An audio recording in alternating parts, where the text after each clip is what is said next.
अस्सलामुअलैकुम जी, welcome back to my channel and welcome to my vlog.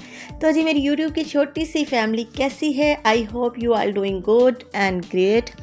और जी अल्हम्दुलिल्लाह माशाल्लाह आप सबकी दुआओं से मैं भी बिल्कुल ठीक हूँ, फिट हूँ, मज़े में हूँ। और अल्लाह पाक सबको अपने हिफ्ज़-ओ-मान में रखे, अल्लाह पाक सबके घरों में खैर व बरकत रखे।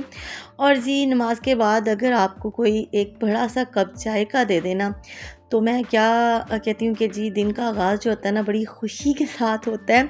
और क्योंकि आपको पता है सुबह सुबह वज़ू करना, आजकल विंटर है तो ठंड सी लग रही होती है। और उसके बाद अगर आप नमाज से जब फ़ारिग हो जाएं और आपको चाय मिल जाए फिर तो ना सोने पे सुहागा है।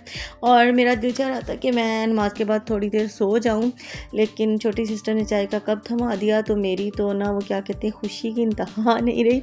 सुबह सुबह ना मुझे बेड टी मिल गई है। और उसके बाद जी आपको पता है कि गैस का जो इशू चल रहा है तब तकरीबन तमाम इलाकों में यही हाल है। और गैस जो चली जाती है 9 बजे, तो मैंने सोचा कि मैं ना अब सोती नहीं हूँ, खाना बना लेती हूँ। तो आज आलू बैंगन बनाने थे और आलू बैंगन हमारे घर में बड़े घुले घुले से बनते हैं। और यहाँ पे मैंने छोटी बहन ने बना दिया था मुझे पराठा, 3 तह वाला पराठा, बड़ा मज़े का वो बनाती है, बड़ा ना क्रिस्पी सा करके। तो साथ में आलू बैंगन का सालन था। आलू ना मैं सम टाइम इसी तरह से लंबे लंबे काट के डालती हूँ। मेरी बेटी को इस तरह से आलू ना चावलों में और बैंगनों में कुछ कोई भी सब्ज़ी हो ना इस तरह के आलू बड़े शौक से खाती है, तो मैंने इसलिए ना इस तरह के आलू उसके लिए मैं डालती हूँ। तो बहुत ही मज़े का यम्मी सा सालन बना था। और बस एक कमी थी इसके साथ ना, आलू बैंगन के सालन के साथ हमें दही बड़ा मज़े का लगता है, थोड़ा सा दही का रायता हो या प्लेन। और उसके बाद एज़ यूजुअल एक आ गया था जी पार्सल। और पिछले दिनों मेरी छोटी बहन ने इतने ज़्यादा ऑर्डर्स किए हुए थे, इतनी ज़्यादा चीज़ें ऑर्डर कर दी थी कि आए दिन कोई ना पार्सल आ रहा होता है। और कुछ चीज़ों का तो मुझे पता भी नहीं था, अकेले अकेले चुपके से उसने ना कुछ चीज़ें ऑर्डर की हुई थी कि अगर मैंने आप ही को बताया तो आप ही मना कर देंगी, ये ना लो वो ना लो। मेरी आदत होती है, मैं उससे फजूल खर्ची से बहुत ज़्यादा रोकती हूँ। तो वो फिर ऐसा है कि चुपके चुपके से ना कुछ ऑर्डर अपने लिए कर देती है। और मुझे तब पता चलता है जब जी मुझे ना पार्सल रिसीव हो जाता है, और जब मुझे पैसे निकाल के देने पड़ते हैं तब मुझे पता चलता है जी पार्सल आया।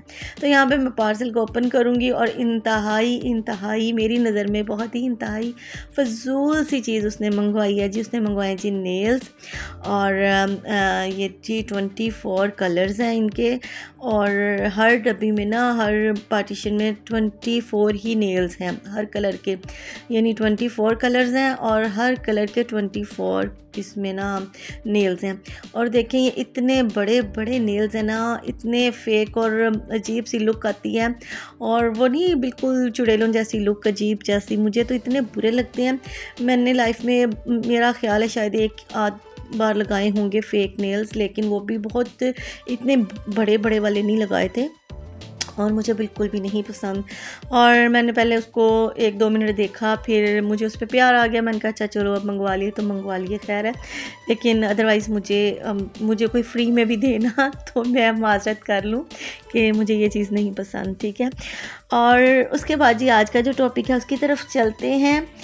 और तुम तो पहले से ज़्यादा यंग लग रही हो, तुम तो मज़ीद एक्टिव रहने लगी हो, और डे बाय डे तुम तो बहुत निखरती जा रही हो।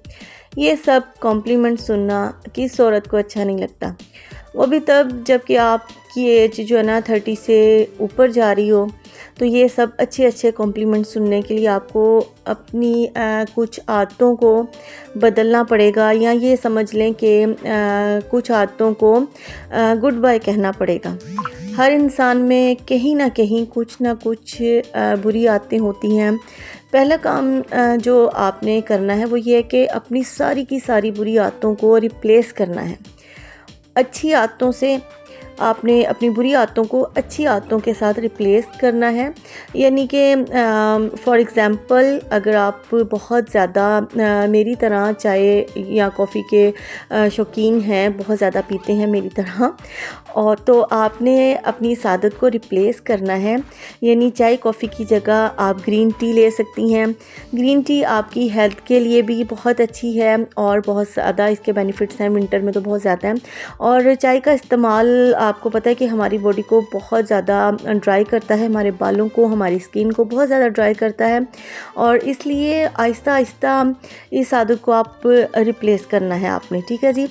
और इसके अलावा इसी तरह से अगर आपको रात को देर से सोने की आदत है और इसी वजह से सुबह भी आप जल्दी नहीं उठ पाती, तो इस आदत को भी आपने स्लोली रिप्लेस करना है। आपने जल्दी उठने की कोशिश करनी है, ठीक है जी। आपने इसको स्लोली हैंडल करना है। यानी अगर आप फॉर एग्ज़ाम्पल 9 बजे उठती हैं, तो पहले आपने 1 वीक ऐसा करना है कि 8 बजे का अलार्म लगाना है और 8 बजे आपने उठना है। उसके बाद जब आपको 8 बजे की आदत हो जाए, फिर आपने 7 o'clock का अलार्म लगाना है। उसके बाद आपकी ये हैबिट बन जाएगी, आप 7 o'clock उठने लगेंगी, फिर आपने 6 o'clock पे चले जाना है। इस तरह से आपने स्लोली इस चीज़ को, अपनी इस आदत को हैंडल करना है। और उसके साथ साथ कोशिश करें कि पूरा दिन आप खुद को एक्टिव रखें, क्योंकि पूरा दिन एक्टिव रहने से रात को बहुत ज़बरदस्त, बहुत प्यारी नींद आती है और इतनी सुकून की नींद आती है ना। और जब नींद अच्छी आएगी तो ऑटोमेटिकली आप सुबह जल्दी उठेंगी। और साथ साथ अपने माइंड को ये रिमाइंडर भी देते रहना है कि मैंने अब से अच्छी आदतों को अडॉप्ट करना है और बुरी आदतों को रिप्लेस करना है, ठीक है ना। और सबसे जो मेन पॉइंट है ना, ओवर थिंकिंग नहीं करनी, ठीक है जी। ओवर थिंकिंग, टेंशन और एंग्जाइटी से ना हमारी सेहत का बेड़ा गर्क हो जाता है और इससे इंसान बहुत जल्द जो है ना बुढ़ापे की तरफ चला जाता है। जितना आप खुद को खुश और पॉजिटिव रखेंगी ना, आप एजिंग से बचेंगी, ठीक है। नेगेटिव सेल्फ टॉक से भी आपने अवॉइड करें। आपने नेगेटिव सेल्फ टॉक बिल्कुल भी नहीं करनी। ये वो ख़वातीन करती हैं जिनका गुस्सा किसी और पर नहीं निकलता, तो फिर वो क्या करती हैं जी, वो फिर सारा गुस्सा जो है ना वो अपने ऊपर ही सारी जो है ना अंदर अपने चिड़चिड़ापन, खुद को ही नुकसान पहुंचा रही होती हैं। और जो भी कुछ भी नागवार हो जाए ना, तो गुस्सा करने की बजाय और बस खुद को ये कहें लेट्स गो, दरगुजर करें और बस ये ख़ुद को समझाएं। कोई भी नागवार बात हो जाए, हो जाती हैं, घरों में हो जाती हैं, आस पड़ोस में हो जाती हैं, कहीं भी कोई भी रिलेटिव्स की तरफ से, फ्रेंड्स की तरफ से, बस अपने माइंड में ये उसको करें कि ये पार्ट ऑफ लाइफ है और यही सोचकर ख़ुद को तसल्ली दें। अपनी लाइफ को, अपनी पर्सनैलिटी को, अपने रिश्तों को कभी किसी के साथ कंपेयर मत करें। अपने माइंड में ये हर वक्त ये मत सोचें कि 1 लाख लोग मुझसे बेहतर हैं, बल्कि हमेशा ये सोचें कि अल्हम्दुलिल्लाह मैं 1 लाख लोगों से बेहतर हूँ। यानी कि कभी भी ना अपने से ऊपर के लोगों को देख के टेंशन मत लें कि उसके पास फ़लाँ के पास ये चीज़ है, मेरे पास वो चीज़ नहीं है, बल्कि वो देखें जिनके पास आप जितनी सहूलतें भी नहीं हैं, आप जितनी चीज़ें लग्जरी लाइफ जितनी आप इंजॉय कर रहे हैं, उनके पास ये भी नहीं है, ठीक है।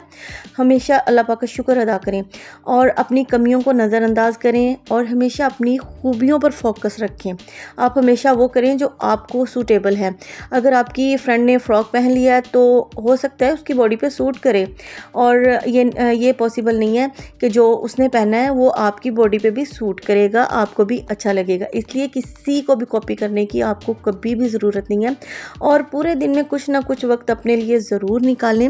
उसमें आप अपनी डाइट पे फोकस करें, अपना डाइट प्लान अपनी करें, अपनी हेल्थ को प्लान करें, अपनी सेल्फ केयर को प्लान करें। आहिस्ता आहिस्ता खुद को थोड़ा ग्रूम करें, आहिस्ता आहिस्ता खुद में पॉजिटिव चेंज लेकर आएँ। और अगर आप अपना सारा वक्त दूसरों को दे देंगे तो दूसरों ने तो कभी भी खुश नहीं होना होता। अगर आपके घर में 5 लोग हैं ना, तो आप उनकी मर्ज़ी का खाना बना रहे हैं, तो फॉर एग्ज़ाम्पल 4 को पसंद आ रहा है, एक को नुक्स निकाल लिया, वो उसको ये चीज़ नहीं पसंद। तो मेरा कहने का मतलब ये, आप कभी भी सबको, अपने पूरे घर को खुश नहीं कर पाएंगे। कहीं ना कहीं कुछ ना कुछ कमी रह जानी है। तो फिर क्यों ना एटलीस्ट खुद के लिए थोड़ा सा टाइम निकाला जाए। और अपनी ज़िंदगी में ना जो शिकवे शिकायतें हैं उसको कम कर दें। पॉजिटिव पर्सन बनकर रहें। कोशिश करें कि आप दूसरों से शिकवे शिकायतें कम करें, और तब करें जब सामने वाला सुनने के मूड में हो। और हल्के फुल्के शिकवे शिकायतें ज़िंदगी का हिस्सा हैं, सब करते हैं। टू बी होनेस्ट मैं भी करती हूँ। एजिंग से बचना है तो शिकवे शिकायतें लिमिटेड कर दें। अपने टाइम को अच्छे कामों में यूटिलाइज़ करें, और वॉक करने की जो हैबिट है ना वो बना लें। ये मत सोच के बैठें जब मुझे डॉक्टर एडवाइस करेगा मैं तभी वॉक करूँगी, और इससे पहले कि डॉक्टर आपको लिख कर दे दे वॉक करें बेबी, वर्कआउट करें, तो तभी आप स्टार्ट करें। ऐसा मत करें, अपने लिए टाइम निकालें। अगर आप सेहतमंद रहेंगी, हेल्दी रहेंगी, तो आप तभी अपने घर वालों का ख्याल कर पाएंगी। अपने लिए टाइम निकालना बहुत ज़रूरी है। कोई भी आपको ये नहीं बोलेगा कि चलो ये काम छोड़ दो, अब तुम वॉक करो, अब तुम कुछ और करो। आप घर की जिम्मेदारियां कब तक पूरी करेंगी? घर के काम कभी भी ख़त्म नहीं होंगे। इसलिए सबसे पहले आप खुद को टाइम दें, खुद को थोड़ा सा ग्रूम करें। उससे ये होगा कि आपके बच्चे भी बहुत खुश होंगे आपको देखकर। और बस जी, यही था मेरा आज का व्लॉग। आई होप कि आपको मेरा आज का व्लॉग पसंद आएगा, और मुझे बताइएगा कि मेरी जो बातें कहाँ तक सही हैं। और इंशाल्लाह मिलूँगी नेक्स्ट वीडियो में। और विंटर चल रहा है, विंटर में अपना भी बहुत ख्याल रखिए, अपने प्यारे प्यारे बच्चों का भी बहुत ज़्यादा ख्याल रखिए, और मुझे अपनी दुआ में ज़रूर याद रखिएगा। मिलूँगी नेक्स्ट वीडियो में किसी अच्छे से टॉपिक के साथ। तब तक के लिए मुझे अपनी दुआ में याद रखिएगा। ओके जी, अल्लाह हाफिज़, बाय बाय।